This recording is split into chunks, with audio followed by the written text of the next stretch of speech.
What's going on, everybody, and welcome back to the Tyrant 10, where we bring you in 10 minutes or less a little bit of industry news and a little bit of helpful information out there regarding your pistol, your rifle, or just getting things to work. Let's go ahead and bust out some of the industry news, and then we'll move into the topic of today's video. Ammo's getting better. I'm seeing a lot more of it in the store, a lot more of it on the shelf, and the prices are way down. SHOT Show. Is it going to happen this year? I think people are still asking themselves that question.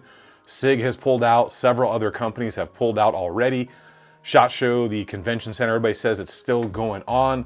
We will see. I'm kind of excited because it didn't happen last year, and I really want to see what's going to be coming out to the market. So hopefully Vegas in January, we will all be doing this SHOT Show thing once again. Some more good news on the carry front, that EDC stuff. Constitutional carry has passed in a bunch more states over the last probably about 18 months, although that is getting hung up in Pennsylvania right now, I think due to the governor's veto or something like that. But we're still gaining ground there, which is always a good thing.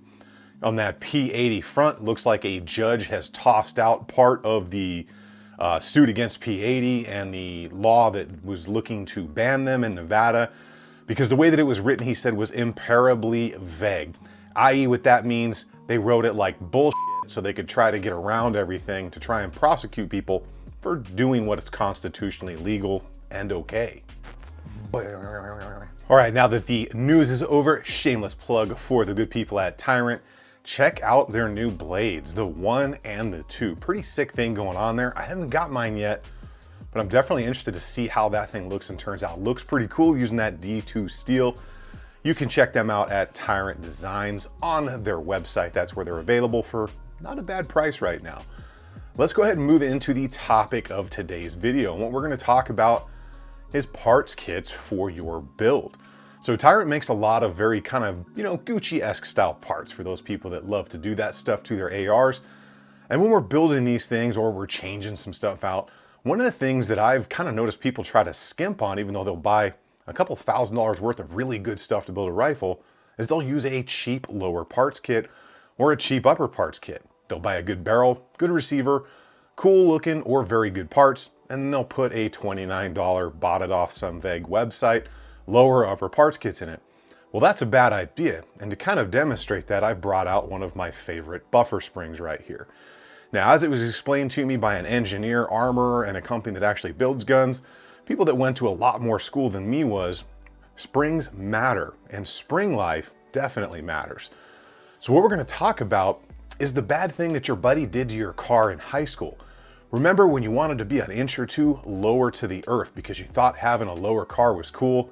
So your friend was like, don't buy that $1,200 to $2,000 lowering kit. I'll just come over with my blowtorch, we'll reheat your springs and bring that car down to earth. Not the best idea. What you're doing is you're introducing heat in there and recalibrating that spring, for lack of a better term. That's why springs wear out, is technically due to heat cycle, not necessarily use cycle. There's a calculation once you temper a spring appropriately that's going to give that spring an extremely long life. You add heat into that equation and now you have dramatically reduced the life of your spring, or you have changed how that metallurgy in there is completely, and it will never be the same depending on how much heat you put into it. Now, springs are located all throughout your AR build, from your detents to your buffer springs. If you add heat into that area, which is pretty minimal for most of us out there, you're going to change that composition of that metal, how it works, all that good shrinking, stretching, kind of crazy stuff that goes into metallurgy, along with tempering and all of that good stuff. You can go down the rabbit hole on that one if you like. Basically, the nuts and bolts of it is, add heat to a spring, you're destined to ruin it or shorten the life. Luckily, most of the springs that we're going to use in rifle parts aren't going to get that much heat into them.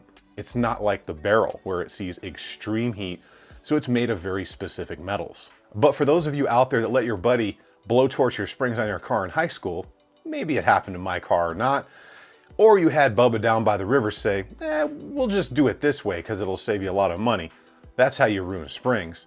But if you use the right springs, made of the right material, they're going to last for years in your given build, and you're probably only going to have to replace the stuff that sees a ton of heat cycles along with those compression or expansion cycles. I hope you found that interesting, informative, and maybe a little bit funny if it took you back to high school because you ruined a car and had to buy all new springs, or ended up buying that expensive lowering kit anyways because you ruined your stuff. I think more than one of us has probably done that in the past.